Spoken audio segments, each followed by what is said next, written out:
I think we got the wrong Al Green here, Mark. Oh, oops.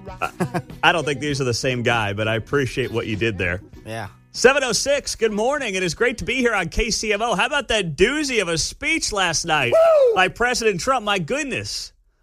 But the guy who tried to steal the show early in the speech was Texas Congressman Al Green. And Al Green decided that the optics of an old man with a cane waving his cane at President Trump like an old guy as a Democrat was going to be just the thing that his party needed to reconnect with the average American voter. I could have sworn he stole Kramer's pimp cane from Seinfeld. That's what I was like, wait, that's the Kramer pimp cane. That's where it's been all these years. Al Green stole Kramer's pimp cane. I couldn't help but think that the entire time I'm watching him wave that dopey cane in the TV. So he gets kicked out because he was heckling Trump about something, and this is what it sounded like last night. Mr. Green, take your seat. Take your seat, sir. Take your seat. Finding that members continue to engage in willful and concerted disruption of proper decorum, the chair now directs the Sergeant-at-Arms to restore order. Remove this gentleman from the chamber.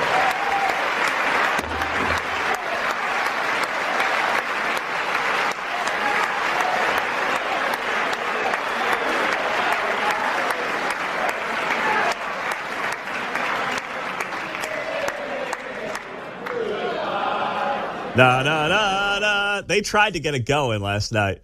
Hey, hey, hey, goodbye. They gave it their best shot, but it didn't really catch on the Republican side like some of them hoped that it would. I know. They were working hard. Somebody had to bring in the boombox.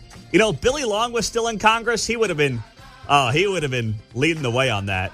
Billy would have broken out his Spotify playlist and started singing the whole thing. We need Billy back in Congress. That's what Billy's, would have been good for in that moment. But Al Green gets booted, and it really was just a terrible look for the entire Democratic Party. It's 5 minutes into the speech. Trump's barely said anything other than, America's back, baby. And Al Green's waving around the cane, looking like a crazy old guy. And who wants to tell him it's time to cut off the ponytail when you're 80 years old? Ponytail's got to go, buddy. It's not the 70s anymore. Al Green's not a big-time singer, so you can't play off of that whole shtick. And the ponytail is a thing of the past. But no one told Al Green that. No one also told him it's not 2017 when it comes to how the American people perceive Donald Trump. And you don't just have to sit here and take my word for it. CNN had polling last night where they showed that the vast majority of people watching that speech last night vehemently disagreed with what Al Green tried to pull off on the House floor. During the course of the event, which is wanting to get reaction on Congressman Al Green's antics and being ejected, 80% of speech watchers said that the Democratic congressman's interrupting of Trump's speech was inappropriate. Only 20% of speech watchers thought what Green did was appropriate, Aaron. 20% felt that was appropriate.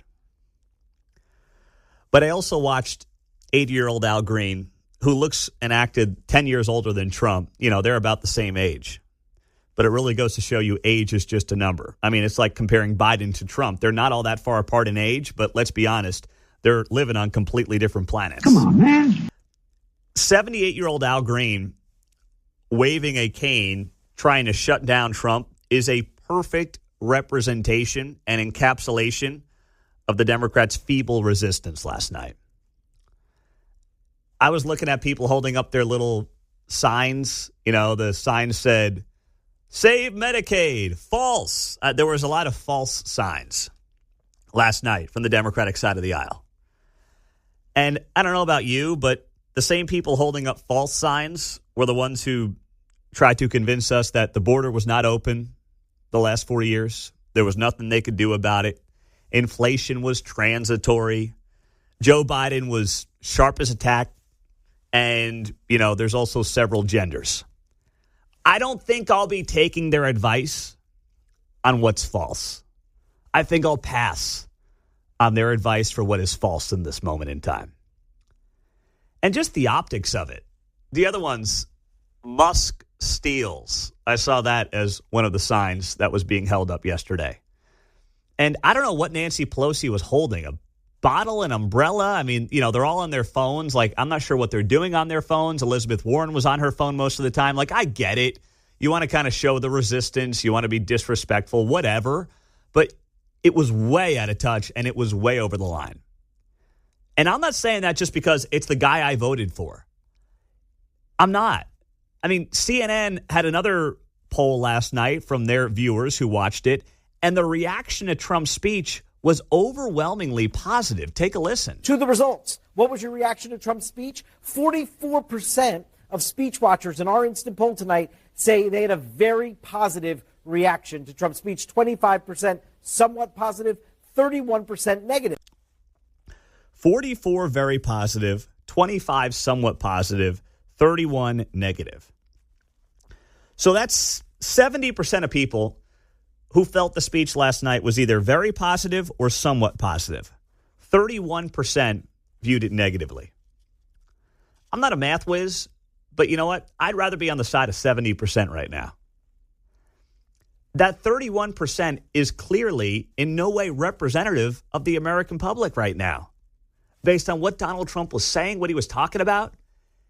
If you thought the look was to have Al Green waving the cane around, holding up virtue signaling signs, wearing pink to supposedly support women, when the night before, every single Democrat in the U.S. Senate voted against protecting women's sports by allowing, in their eyes, men to compete against women, as if we all just forgot about what happened 24 hours prior, and then scrolling through your cell phone during the speech and not even standing at all for anything last night. I mean, we're talking about capturing ISIS terrorists. Talking about, Laken Riley's family being honored. We got a young boy, 13-year-old, battling cancer, becoming an honorary secretary or honorary Secret Service agent. We got that happening last night. You can't get up and give a golf applause for that. I mean, my goodness.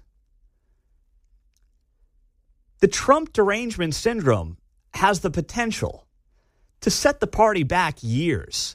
Now, I'm not going to predict like a generation. That's foolish. People thought Obama was going to usher in like 25 years of Democratic leadership in the House, Senate, and the White House. And we know how that worked out. So I'm not going to make some goofy prediction like that. But they're certainly not helping themselves for 2026 by just acting like the resistance. They're not doing themselves any favors. The polling shows that. And just having any common sense, you're like watching this thing last night. How is this going to look good? How is Al Green waving around his cane with his ponytail supposed to help the party reconnect with millions of Americans who have fled him? Please make that case for me at 913-408-7957. I don't think you can. I don't know how you could. But you know who I saw back in Al Green last night? A couple of people stood out to me. One was Keith Olbermann. Remember Keith? Dun-dun-dun, dun-dun-dun. The Big Show on ESPN, Sports Center in its heyday in the 90s. And then he was on MSNBC for a little bit as well. Keith Olbermann puts on X last night, Al Green, 28. Do what he did or get out, Democrats. America has been attacked by dictator Trump. That's not a parody account. That's Keith Olbermann. What a fall from grace. And then this stood out to me as well. Mark Mangino. You remember that name? Oh, yeah. Oh, yeah. Former KU football coach. Big guy. The big fella. Took him to the Orange Bowl back in 2008. He's not in coaching anymore, but we still follow each other on X. And he posted, well, I've heard enough. God bless America. Go Al Green. Mark Mangino. Man. I didn't know he was a lib. Yeah. You wouldn't expect that one, right? Yeah. You didn't see that one coming. There's a little curveball for you. But yeah, Mark Mangino. Go Al Green. Does he still keep sawing wood on Twitter? Oh, yeah. Okay. Yeah, that's still him. He's on there. Yeah. Yeah, well, Mark Mangino. He's still there.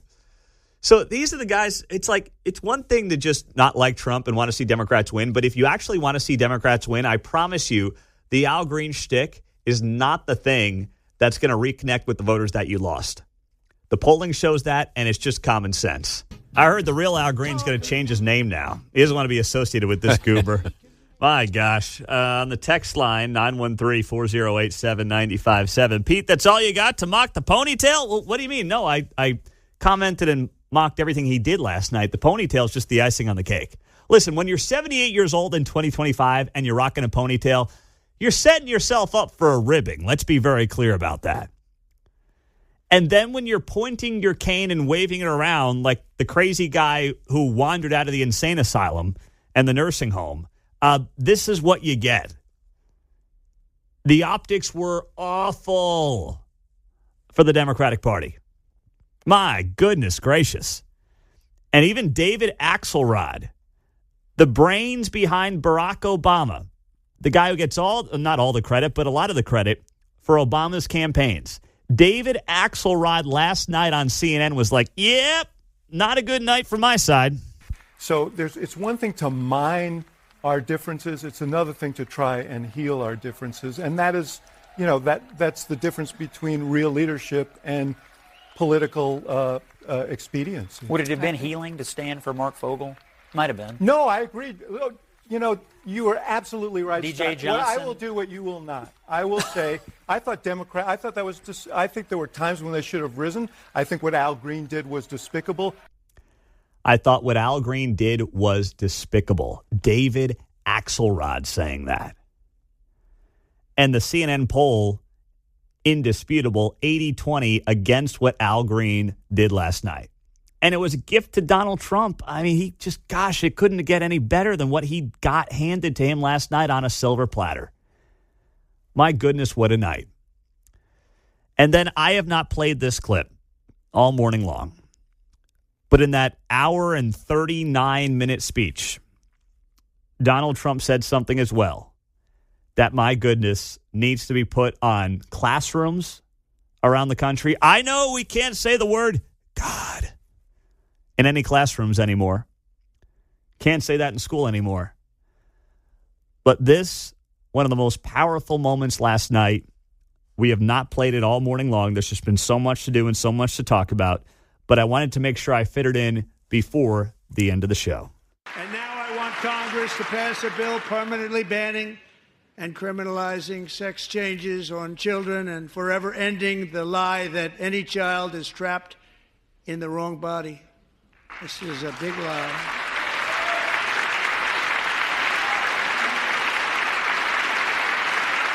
And our message to every child in America is that you are perfect exactly the way God made you.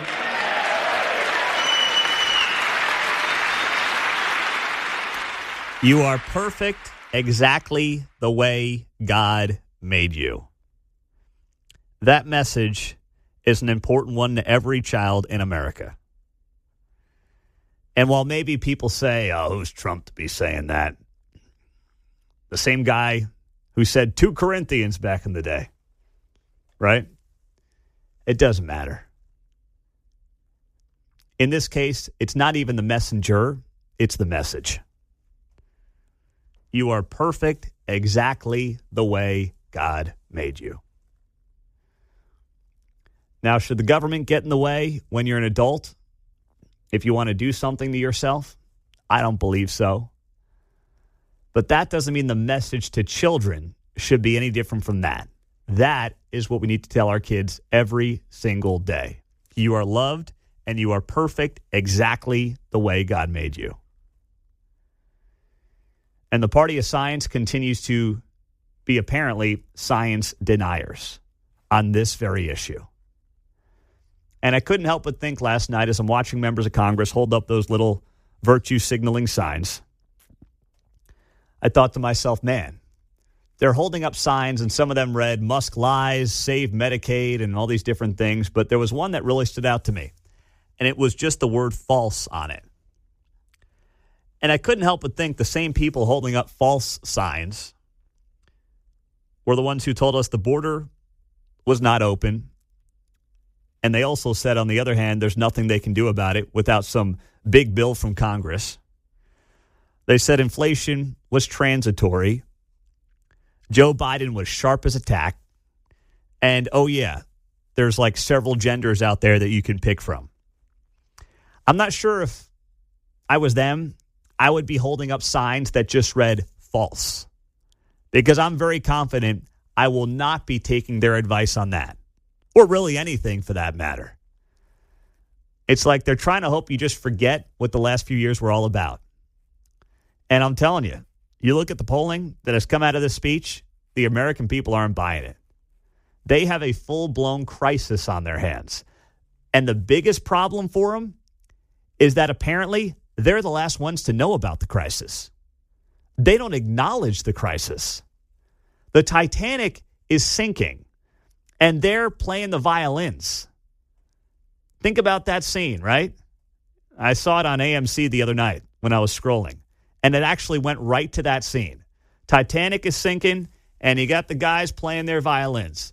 That's the Democratic Party. The difference, though, they didn't have a choice. They had to play the violins. They were told to play the violins as the Titanic was sinking. The Democratic Party doesn't have to do this to itself. It is choosing to do this to itself.